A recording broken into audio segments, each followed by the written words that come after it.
Bonjour chers étudiants. À la suite de Madame le professeur, nous allons parler de l'évaluation des contributions individuelles.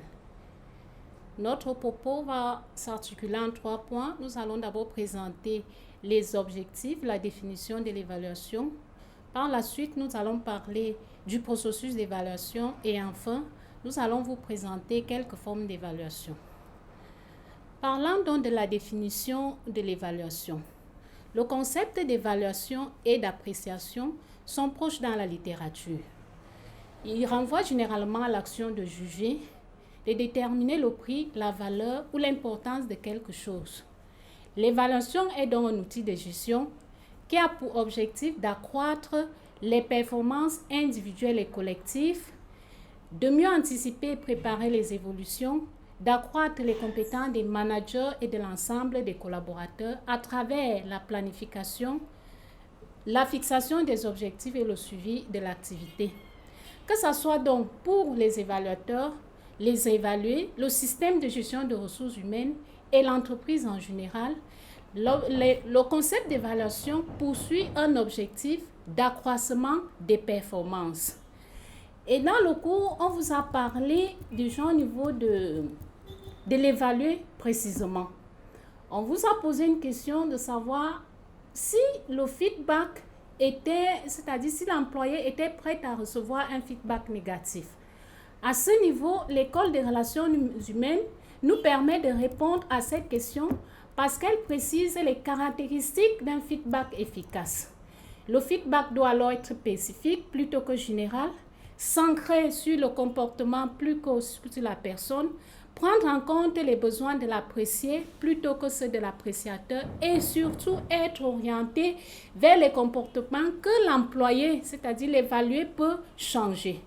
On a également à ce niveau les comportements que le supérieur doit adopter pour aider le collaborateur à s'améliorer. Il y a les comportements d'enquête, les comportements de suggestion, de soutien. En fait, il faut que le supérieur évite des comportements bloquants. Quant au processus d'évaluation, je vais m'appesantir à ce niveau parce qu'on n'a pas suffisamment donné des explications dans le cours. Nous avons décliné un processus en 5 étapes. La première étape consiste à faire la distinction entre le processus d'évaluation et l'entretien annuel d'évaluation. Le processus d'évaluation est continu. Il se passe tout au long de l'année, tandis que l'entretien annuel est périodique. Je vais ajouter à ce niveau en disant que les moments d'évaluation sont généralement des moments de constater le progrès, d'encourager, de redresser même les situations en cas de dérive, tandis que l'entretien périodique permet de faire le bilan réciproque de ce qui a été réalisé par rapport à des objectifs et des comportements attendus. Ça, c'est la première étape dans le processus d'évaluation. La deuxième étape consiste à mettre en évidence les différents acteurs, c'est-à-dire qui doit participer. Les principaux acteurs dans un processus d'évaluation sont le supérieur hiérarchique, N+1, et le collaborateur N. Mais s'il y a des accords entre le supérieur hiérarchique et le collaborateur, on peut faire appel au supérieur hiérarchique N+2 ou alors au responsable des services ressources humaines.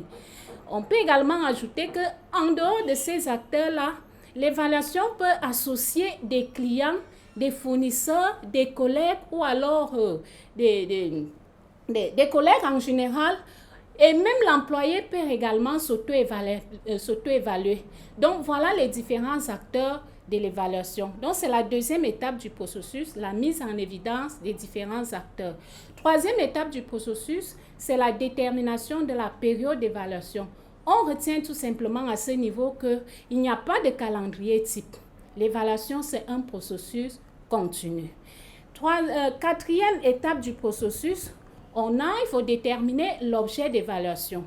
À ce niveau, vous devez retenir que l'évaluation peut porter sur les performances et on a l'évaluation des résultats et aussi sur le potentiel de l'employé et on a donc l'évaluation du personnel. La différence se situe d'abord au niveau de l'horizon temporel. L'évaluation des résultats porte sur les performances passées, tandis que l'évaluation du potentiel prépare pour la performance future, c'est-à-dire le développement du potentiel de l'employé.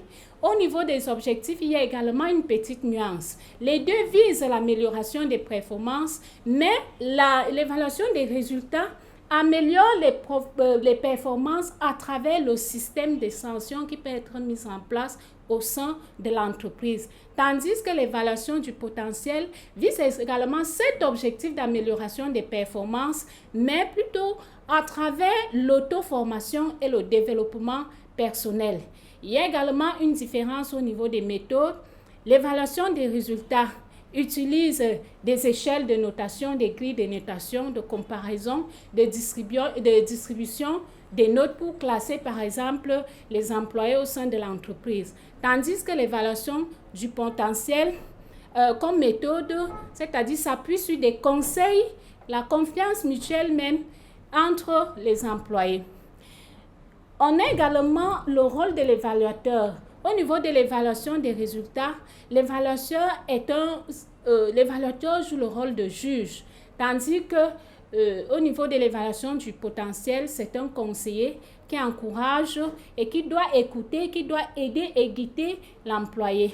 Le rôle de l'évaluer également, sachez également que l'évaluer lorsqu'on évalue les résultats est celui-là qui écoute. Il peut réagir bien sûr, et en essayant de se défendre sur ses performances passées, tandis que lors de l'évaluation du potentiel, on demande tout simplement à l'évaluer, donc au collaborateur, de s'impliquer activement dans la définition des plans de performance professionnelle futurs. Donc voilà en ce qui concerne l'étape de la définition de l'objet d'évaluation. On retient tout simplement qu'il y en a deux types, l'évaluation des résultats et l'évaluation du potentiel. La dernière étape dans le processus d'évaluation consiste à bien faire le lien, établir une relation entre les objectifs d'évaluation et la direction par objectif. Ici, il s'agit de connaître, pour l'évaluateur, de bien maîtriser les missions du poste, d'avoir une bonne connaissance du poste, c'est-à-dire la connaissance des compétences requises pour un poste en termes de savoir-faire, en termes de comportement, en termes de connaissances.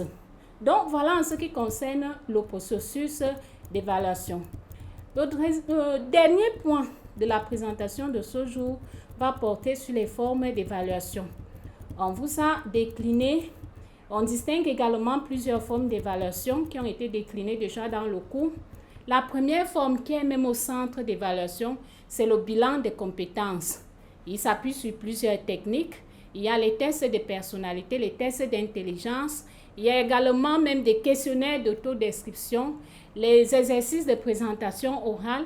L'objectif ici, c'est de pouvoir mesurer vos aptitudes. C'est-à-dire, ça peut être la capacité même de décision de l'évaluer, la capacité de leadership de celui-ci et sa capacité de résistance au stress. Ça sont que quelques exemples.